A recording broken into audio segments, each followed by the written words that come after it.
Okay, are you still with us? Anybody still out there?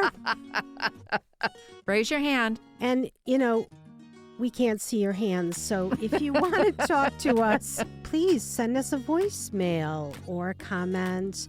But mostly, I am hoping that you will, if you're still with us, share this with somebody who needs to have the crazy, chaotic conversation that we have in this podcast. We really would appreciate it. Welcome to the second season of The Laughing Mystics, an unorthodox journey through the liturgical year with Laura Lewis-Barr and Marcy Mederi. Hello from the Laughing Mystics. Hello, everyone. Hello. Our name still works more and more and more and more. And I listen to other podcasts and nobody laughs as much as we do, as much as you do, as much as we do. It's a gift to the world, laughter. Well, before we begin, I'd love to share something I got via text from my friend Michaela. And she had just listened to the Ascension episode, and she puts in quotes, Jesus had to leave for the disciples to come into their own, with little clapping hands. And then she went on to talk about how the loss of her grandmother, her spiritual leader on earth, and her absence has required me to find my own spiritual way and to start leading my family the way she did. Wow. Isn't that great? That is a wonderful concrete example. Yes. Love it. And go, Michaela. All right. I have a question, but I think we should do the first reading first. A reading from Deuteronomy. Moses said to the people, "Remember how 40 years now the Lord your God had directed all your journeying in the desert so as to test you by affliction and find out whether or not it was your intention to keep his commandments. He therefore let you be afflicted with hunger and then fed you with manna, a food unknown to you and your fathers, in order to show you that not by bread alone does one live, but by every word that comes forth from the mouth of the Lord. Do not forget the Lord your God, who brought you out of the land of Egypt, that place of slavery, who guided you through the vast and terrible desert, with its seraph serpents and scorpions, its parched and waterless ground, who brought forth water for you from the flinty rock, and fed you in the desert with manna, a food unknown to your fathers." Well, something I think the listeners might be helpful as we talk about these readings is to know that this is the feast of Corpus Christi, or the body and blood of Christ.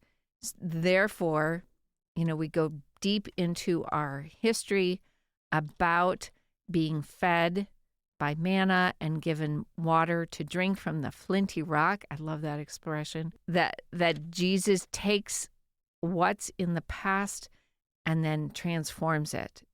Just like in the Catholic world, we would say that, through our prayers, through our faith, and the prayers of the presider as well, that body, that bread and wine becomes the body and blood of Christ. But again, to take what's known and create mystery with it. Yeah, that's really a lovely phrase. I love that. Start with what's known and move into the mystery. Right. Yeah. Right. I have a question. Oh, I have okay. a ton of questions. So many. This reading I love. So, what has fed me? Where has manna come when I didn't expect it? The spiritual manna in my life. Where has it come? What did it look like? So I'll start. For me, as I thought about this, and my life tracks really well with these readings because I left the church and it was really 40 years of being outside it, weirdly enough. And the manna for me were books. And I spent a very desolate period of my life devouring everything that Marie-Louise von Franz had ever written. I worked at College of DuPage, and I could use their library for free, and I could get books everywhere, in the country sent to me. And these were books that at the time were kind of hard to get. And so I think the difficulty in getting them increased the preciousness of them. And I didn't understand a lot of what I read. And Marie-Louise von Franz was one of the chief early people who worked with Jung, and she talked about fairy tales extensively and their psychological use. Anyway, she also just talked about healing, and I kind of adopted her as a mother for healing. So that's a chief form of manna that I didn't expect, and that really fed me for a long time when I didn't have a whole lot of other things feeding me. Beautiful that you found a mother when you needed that nurturing. Mm-hmm. What manna that is. Mm-hmm. I think about when I went to Hope College in Holland, Michigan, Mm-hmm. which was the farthest my father would let me go, from Wausau, Wisconsin, and that I was so desperately lonely. Yeah. And I'd gone to a service on campus, and I thought, well, this isn't actually church. There's no Eucharist. And so I did a little exploration and found a St. Francis de Sales church that I'd walked to, and the community there was manna for me. Like they didn't care that I had cut off half my hair. They just accepted me and held my hand when we said the Our Father and welcomed me. And that really fed my soul when I was parched. I'm always grateful for that community. That's nice. Yeah. So we invite listeners, any of you, to tell us, or just in your own heart, think about, what manna have I found in my life? And, as I was reading this idea of, the journey in the desert, being tested by affliction, being hungry, I thought, for me, a wonderful spiritual exercise is to write out a timeline, because having perspective on what happened in my life, and specifically these afflictions that I have suffered in my life, and how I received what I needed, I got what I needed. I journeyed through that desert and all of those afflictions. It's just, this reading is all about that sort of looking back. Mm-hmm, mm-hmm. And the first word of the reading is remember. And then halfway through is do not forget. So I love what you said, Laura, that we need to remember so we don't forget how God was there for us in our life during hard times. Yeah, and it can give me courage now during new hard times. Mm-hmm, mm-hmm. I think the psychological truth of 40 years, it really kind of lines up with the classic midlife crisis that Jung talked a lot about, where things drop out in one's life in middle age, as, the old me maybe needs to grow up or be sacrificed to a new me. And that idea of being in the desert and being afflicted so that I'm supple enough. I'm broken down enough to let go, to die, to become new.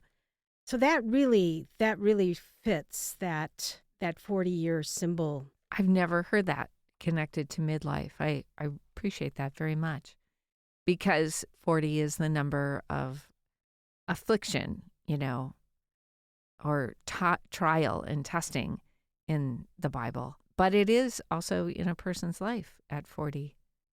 Yeah, and I was thinking, yeah, it could be at 40 or it could be 50 or 60, depending on when you enter the desert, but or later or earlier, but just symbolically. Yeah, and just one more thing to say about that I've said is this funny quote by, I think it's attributed to Joseph Campbell. I've seen it attributed to Thomas Merton too, though. The idea that you spend your whole life climbing the ladder of success and find out it's against the wrong wall. Which I love. It's a classic midlife crisis. And Jung said, you find yourself between a rock and a hard place. There's nowhere to go. And that's the place you need. That's the place I need to be to finally surrender the ego. Finally surrender. The one thing about this reading that I struggle with is that the way it reads, it sounds like God gave the people the afflictions to test them. Yeah. And so the afflictions were given to them by God. And that doesn't fit real well with my image of who God is. Personally, I like to think that the world living life just has affliction and suffering in it. And God's role is to be with me in those times, to give me manna, to give me water when I'm so thirsty, as opposed to giving me the affliction, because that feels abusive, like an abusive parent or spouse. Yeah, I hear you. And I think it's for you to poke at that wrathful image of God. Last week we had what I found very challenging conversation about God and the goodness of God and the shadow of God. And I was so, I was so struggling with that conversation that I went and did a bunch of research and was happy to find Ilia Delio looking at this idea that evil is, as you say, part of the world, and it contributes to part of our evolution, and that God is part of that. And I think so far you don't have a problem with what I'm saying. Yeah. And so the rest of it is just the words get in the way for me. Like we can blame God, or I like to think of it as the higher power within myself that gives me that some part of me gives me the affliction that I need. Maybe that's still icky, but it's mysterious, of course. Well, it is. It is. And the suffering in the world is so complex. There's no way around it. There's no easy answer. There's no simplicity to it. Because, like getting hit by a drunk driver. Did I create that situation for myself? I wish you hadn't given that example. That's such a yucky example. And it's, of course, and then there are worse examples we could give too, of course. Right. No, you're right. Teilhard and Ilia Delio would say, the world is in evolution. It's in process. And just statistically, and that's the word they both use, statistically, there will be badness, there will be evil, there will be brokenness, there will be all of it just statistically. And I'm not thrilled with using that word in theology, but that it's just part of the chaos of growth. And I like that. It's a part of the chaos of growth. And because then it's not anybody's fault. It just is. And you said, I don't know, several episodes ago, talking about embracing our suffering. Like, suffering is real and everyone suffers. And that it just is. And what I like about the way they put this reading, and I get it, big bad God causing affliction, I don't like that either, but I do like the emphasis on learning and growing through affliction. And so to make that, how else would we say it? Because it's a story and God is the hero of the story or the chief mover of the story, that's how it's framed. But I maybe I would say it that I've been in the desert afflicted for 40 years, and through God, I've been able to grow and heal. Mm-hmm. Like I experience affliction. Yeah. It's a part of my life, everybody's life. And then what do I do with it? Do I choose to grow and learn and change and evolve from it? Yeah. Or do I get stuck in bitterness and anger and woundedness and then continue to wound others? Yeah. And when it's God doing it to me, then that creates that weird dynamic of my relationship with God. So I love that you focused on that. For me, the mystery is that God is within me and mysteriously, I mean, the car accident is a hard one, and there are other really hard ones, but there are plenty of badness that I cause in my life that's pretty clear that I cause it. Interpersonally, or the bad habits or the wounds that I have, that instead of moving through it well, I move through it poorly. Mm-hmm. That affliction I suffer because my higher self keeps, well, I'm experiencing that right now, and you're going to hear about it in the next couple episodes of how I continue to bring a challenge into my life through, I think it's my higher self that brings it forward for me, that says, okay, try it again. Yes. Okay, you swung and you missed this time. Yeah. Here's the exact same pitch. Try again, Mars. Yeah. All right. I asked about the manna, but what was my Egypt? What's been my desert? What's been my serpents, my scorpions, the water from the rock? I mean, all of these are so juicy archetypes that we can sit with and maybe do a timeline and, gain insight. So that's more than we're going to do today, but that's what jumped out at me as I read this. It's so filled with active imagination for me. Who were my scorpions? Mm-hmm. Great, Exactly. Great questions. Yeah. The last thing I want to say, and I'm really amazed that they mention it 2 times in this reading, a food unknown to you and your fathers. Manna was a food unknown to you and your fathers. So I sat with this for a while, but I can give you first crack if you want to think about what that might mean to you. Well, for me, it goes back to that word mystery. That there's something that's feeding me that I didn't know about, that maybe didn't exist or is a surprise. After I got my doctorate degree from Catholic Theological Union, I didn't know what I expected. Maybe like a job, but they were hard to come by. For a lay woman, it's just not there. And I prayed about it, and then I remembered in my past that when I got the job working for the Franciscan Sisters, which was a huge influence, changed me, changed the course of my career, it didn't exist until I needed it. And so to be in that place of trust of what was unknown yet, I didn't know. And my current job didn't exist when I graduated either. It's like when it surfaced, then God brought me to it. That's a lot of trust. That's great. Sometimes there's no choice but to trust. Well, no, I'd say there's always a choice. Whether or not I might have to wait, but whether or not I trust is, I think, different than being forced to wait. Well, I'll tell you what I thought of in terms of this.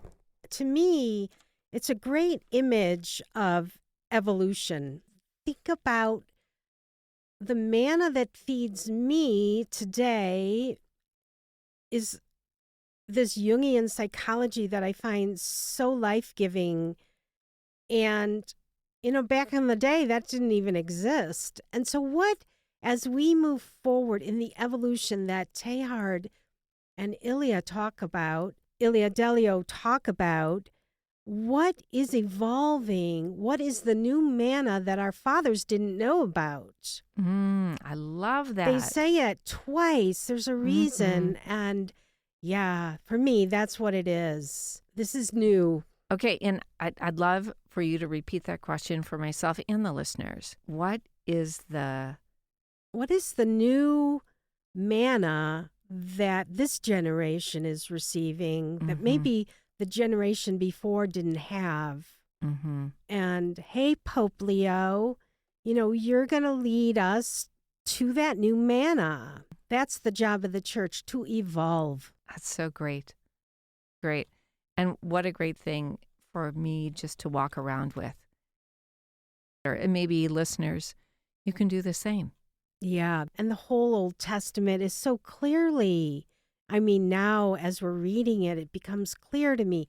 It's about the evolution of the relationship of people to God. And that evolution continues now too. Right. Right. About spiritual development, faith development, and growth, which I think of as evolution, that we're evolving spiritually, which is Teilhard. Jung and Teilhard and Ilya, I think, all say God is evolving too. Like we're all evolving, and the story, well, you can see the evolution of God in the Old Testament and then in the New Testament. And now what? Yes, that's exactly what I was saying. Like as a child grows in their faith development, they are evolving. Their image of God is evolving and changing. So let's stay with this a moment longer. Do you have anything to say about either personally for you or something you see in the church, something you see, schools that are teaching? Do you see new manna? Do you get a sense of an evolving thought? Ilya Delio is the prime example for me of this evolving thought, and Teilhard too. Which is interesting because there's 100 years between the two. That Ilya Delio is really taken and forwarded Teilhard's thoughts and adding her own thoughts to them. I think of my mother, who was born and raised in a small farming town in Iowa. And there was a boy that she liked, but she always knew there was no future because he was a Lutheran. And she was a Catholic. Yeah. And that's an evolution. Ecumenism is an evolution that Christians can see and respect each other. And then the next step in that evolution is how people from other religions, the interreligious dialogue, how can we see and respect each other and focus more on our commonality than our differences? Do you see that evolution happening? Oh, yes. Oh, good. Yes. Institutionally. Yes. Oh, yay. Back at Catholic Theological Union, there was a woman who became a friend of mine who taught there, who was an Orthodox Jewish woman. And so we have that. And then there was it was like a dinner prayer to break Ramadan, to have Eid, to break the day of fasting. And it was open to all people, but led by Muslims. So we're getting there. We're not all the way there. Evolution isn't simple, but to really expand our small idea of God to a bigger idea of God. Yeah, it's always weird the way when we get in the sound booth, we never know, what's going to happen. And so this is making me want to read something I posted from Richard Rohr that seems to really fit. Let me get to it. So Richard Rohr was on a podcast and he says, I believe our present understanding of the Christian gospel and the church container which emerged to facilitate that gospel has to largely die in its present form for Christianity to regain its integrity and effectiveness. And there's a lot more to this quote, but I'll read one more part. We must move from our excessive reliance upon outer authority. So, that's pretty fierce, this idea of having to die. But I mean, I can't expect that there isn't going to be some kind of rupture events to shake things up, because how do you transform into a new creation? Totally. Well, and institutionally in the Catholic Church, there are not very many priests, young men becoming priests. Yeah. Well, that in and of itself forces change. The quote I talked about, absence invites us to growth. So, okay, then what? What are we going to do? How do we minister to the people? And it's opened up more of a space for lay leadership.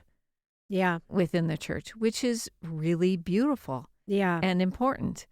And I'm sorry that there has to be fewer priests in order to acknowledge the vocation of lay leadership. However, sometimes, as you said, things have to rupture in order for change to happen. A reading from the first letter of St. Paul to the Corinthians. Sisters and brothers, the cup of blessing that we bless, is it not a participation in the blood of Christ? And the bread that we break, is it not a participation in the body of Christ? Because the loaf of bread is one, we are one body, for we all partake of the one loaf. I know you're dying to sing. She's dying to sing.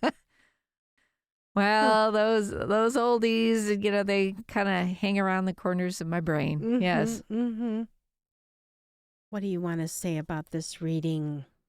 Well, something that I noticed right away is the cup of blessing that we bless. It's a beautiful turn of phrase. Yes. And why do we need to bless a cup of blessing? And then I did a little reading, and in the Passover Seder, the third cup of wine is the cup of blessing and salvation.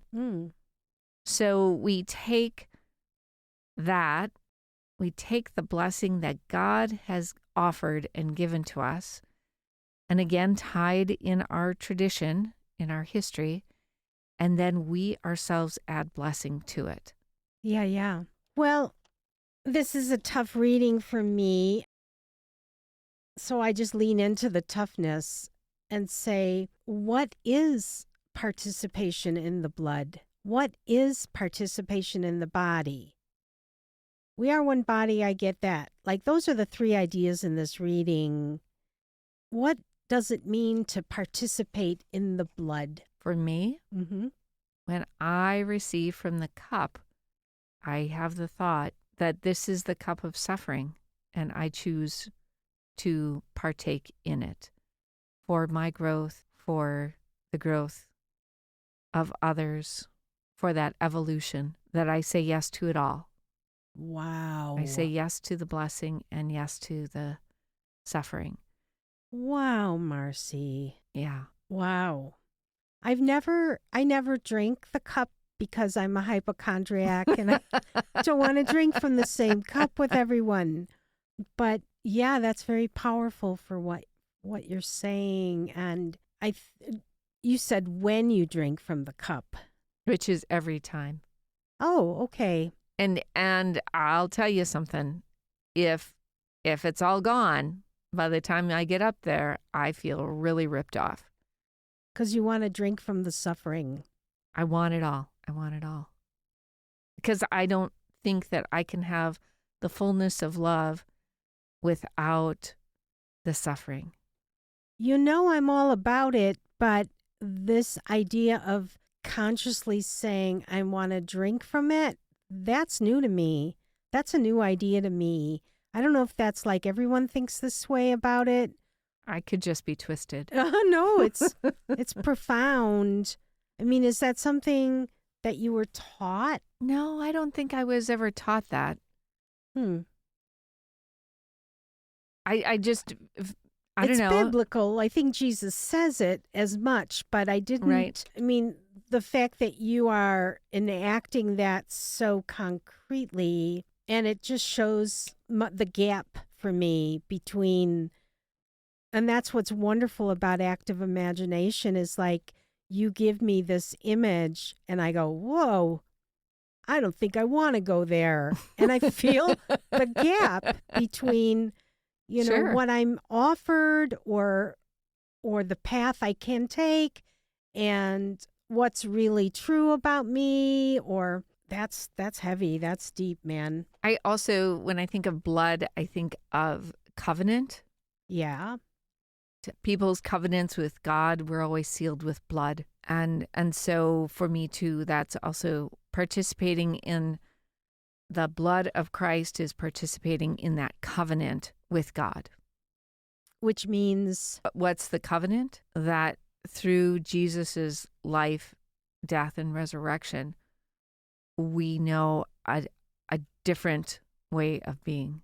But the word covenant, you make a covenant with God. You make a contract. You make, you enter into like an agreement. Yes. I guess for me, my covenant with God is God gave God's full self. If I think of Jesus as part of God, that God died, you know, part of God was crucified and was risen because of love. And maybe that goes back to that cup of suffering, that God did that, and I will do my best to walk in those footsteps, to love so fully, even to the point of pain. That's the covenant. For that me. I will do that. Yeah. Okay. And so participation in the body, from what I make of the reading, it is participating in relating to everyone else and what we talked about recently of the struggles of that interpersonal work. Totally. Do you see anything beyond that? Well, I think just to add to what you're saying, you know, the bread that we break, that there is a brokenness to this, or that we have to be broken open. Ay, ay, ay, ay. Wow, it sounds so fun to go to church. That's how you see that metaphor, the bread that we break is to be broken. Well, broken open, not. Yes. I mean, and that I'm invited to an opening. I mean, but it's painful. Amen. It's Amen. not like, oh, I'm just broken open. Yay. Yeah. It's that affliction that we're talking about. My arm's a little sore because I've been swimming a lot lately. And that when a muscle, in order for a muscle to grow, it has to break. And that's what creates the soreness. And then the healing makes that muscle stronger. Yeah, it's a great metaphor. I just think the bread that we break, is it not a participation in the body of Christ? It's a very complex metaphor because there's the metaphor of the breaking of the bread, and then there's the bread as the body. The loaf of bread is one, as is the body one. I like it because it's not easily understood. We can chew on it. Knee slapper.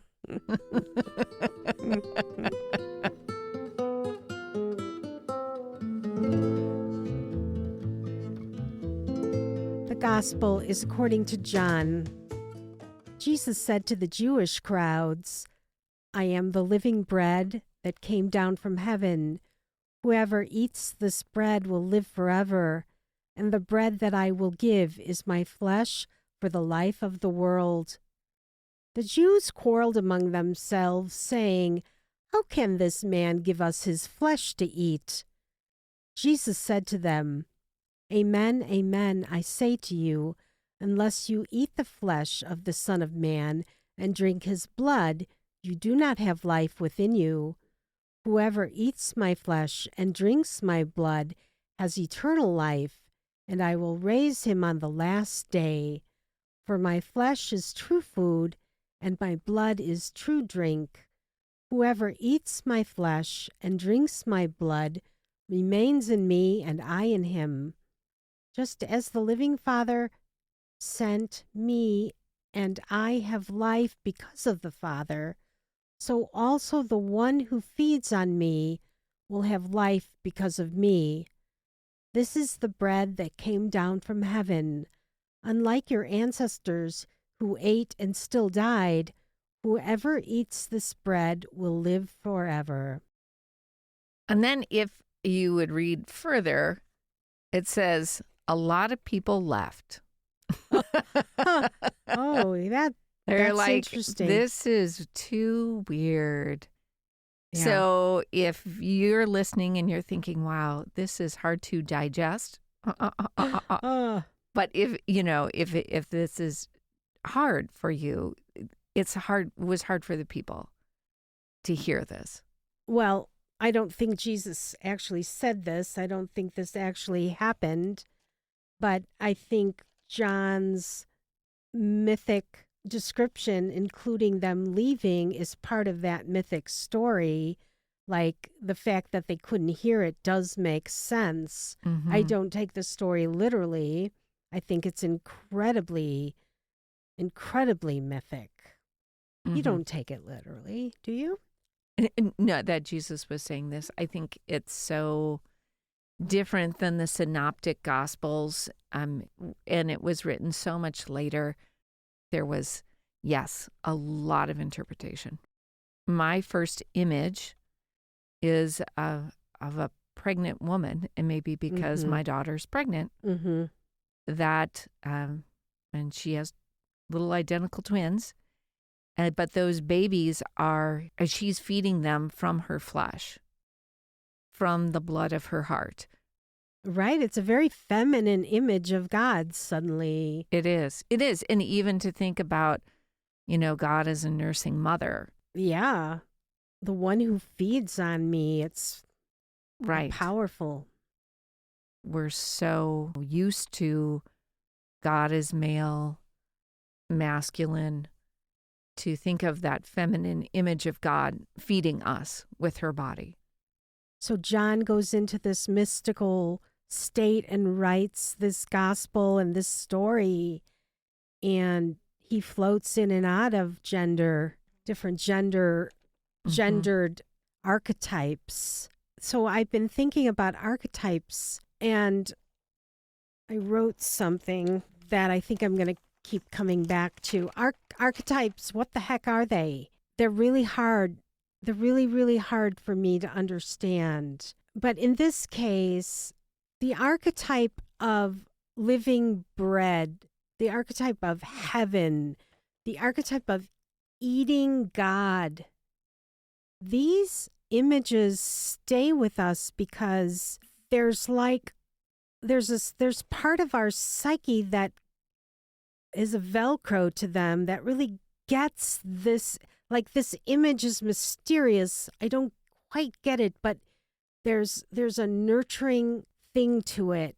And why I bring up archetypes is there are these other images of, well, let's start with this one that I found. In rabbinic literature, the Torah is called the bread of life. And then in the ancient Tabernacle, there were 12 loaves of showbread that sat constantly before God. representing the spiritual food that never spoiled. And then there are all these other stories in other faiths, Hinduism and Aztec, that have to do with eating God. Fascinating. Can you say more? Well, before I say too much more, my hope is that to find that these same images occur doesn't hurt our faith, but that it shows that our images of God evolve. They circle around the same powerful, archetypal, life-giving, spiritual idea. And, here's what I wrote. Our images of God evolve, and they evolve within frames that excite the human spirit. And And I like that. And I just think I love it that there's, in all the different traditions, or in many different traditions, there's a understanding that we eat God, or God nourishes us. Because for me, then, it speaks to a deep, deep truth of humanity's experience of the divine, that we are fed by the divine, and that it's told in a variety of ways. Yeah, and I think fed by the divine is not as strong for me as saying we eat the divine. Yes. That's really like, okay, God gives me bread, thank you, but God gives me God to eat. That's a trippy thing. And our psyches recognize it as true, as you're saying. So, I mean, in ancient Greek, it was there too, but this one, it's called, actually, the eating God is called theophagy. Theophagy. It's got a word. There's a word for it. Wow. The Aztecs, they had these statues of the deity that were made using amaranth, maize, honey, and some other bad stuff. But anyway, I'll skip the bad stuff. And they have a ritual where they sacrifice it, and then everybody gets a piece of it. And they're eating the divine. There we have it. Yeah, and in Hinduism, the same, and it's called soma. And in that case, it was a hallucinogen. So talk about eating the divine. Yeah. Yeah, I mean, like having that experience. So it's beyond the Eucharist. And I wonder if it's also beyond like just church ritual. Where else do we eat the divine? Could we say that whenever we sit down for a meal, in some way we are eating the divine? Well, yeah, I think Ilia Delia would say God is in all things, and many mystics would say that. So yeah, I guess so. The thing that I'm tripping on in this part of our conversation is that we are all constantly eating the divine, but that's impossible to really recognize in general. I have to have a ritual. I have to put myself in the spot of reflecting on that mystery. Otherwise, it's going to escape, you know? I wonder if my prayer before a meal could be adapted, if I could adapt that to help me remember, not just that God gave me this food, but that God's essence is in the food. And then, though, we need to go back to what does it mean to eat the divine? And I have a little problem with this last word in the gospel. Whoever eats this bread will live forever. This pulls me out of this now. The kingdom is now. And it goes into something literal about heaven. And I wonder if that was put there because there was so much persecution and that people were dying. Yeah. Because their faith, and so somehow or another living forever was very important. It's unfortunate that we have to make that translation now constantly in order to not let the reading kind of pull us into a direction that maybe isn't as helpful. I am the living bread that came down from heaven, like this wonder bread.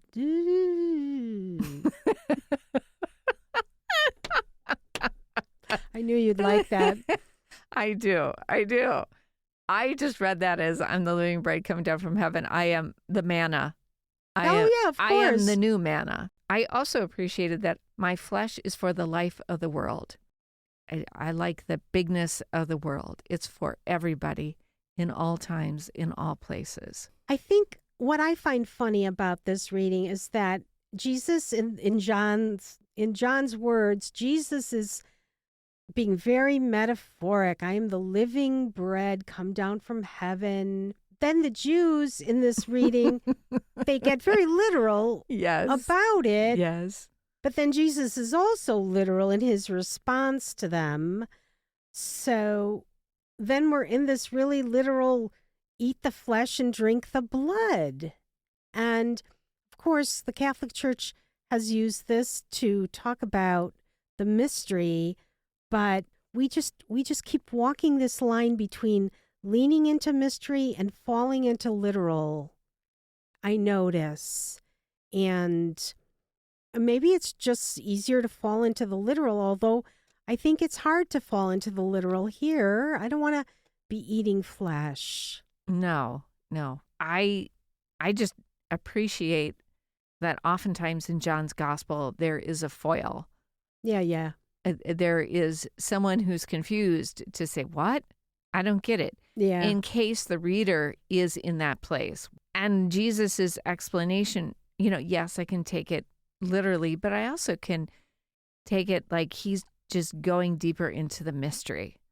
Yes, I agree. That's the only way to take it. And, Jesus in his parables is often incredibly provocative. And we've talked about this idea of like not making it easy on us. And so if I'm forced to, by this Jesus saying, you got to eat my flesh, you gotta. Like, I really don't wanna. I mean, what does that mean? That means being willing to face blood, face death, face my own shadow. Like a cannibal, that's a virile image of a shadow for me. I don't know. I mean, it's not an easy image. It's a fierce image. I think of, what I eat nourishes me. It gives me strength. Mm-hmm. It sustains me. Mm-hmm. And so in that kind of mystical place, Jesus is saying, God will give you strength. For sure. But if you had a dream about God saying, you got to eat my flesh. What if at church we had like flesh-colored Eucharist? I'm pushing because what is this fierce image about? Well, sacrifice. I don't want to see that. I don't want to be around that. I don't want to eat it. I don't want to eat the sacrifice. And I don't want to have someone sacrifice for me. That's almost feels like too much. Like it's too much. It's all too much. I'm really glad we got here because I think we sanitize this and we lose something powerful. Saying yes to it all. That's, I think. What am I saying yes to? What's the all? The blessing and the challenge. The suffering. The suffering of going to that uncomfortable place of accepting God's sacrifice, of eating it, of taking it in me. That's what I mean. That's good. Okay. Are you still with us? Anybody still out there? Raise your hand. And, we can't see your hands. So if you want to talk to us, please send us a voicemail or a comment. But mostly, I am hoping that you will, if you're still with us, share this with somebody who needs to have the crazy, chaotic conversation that we have in this podcast. We really would appreciate it. Until next time.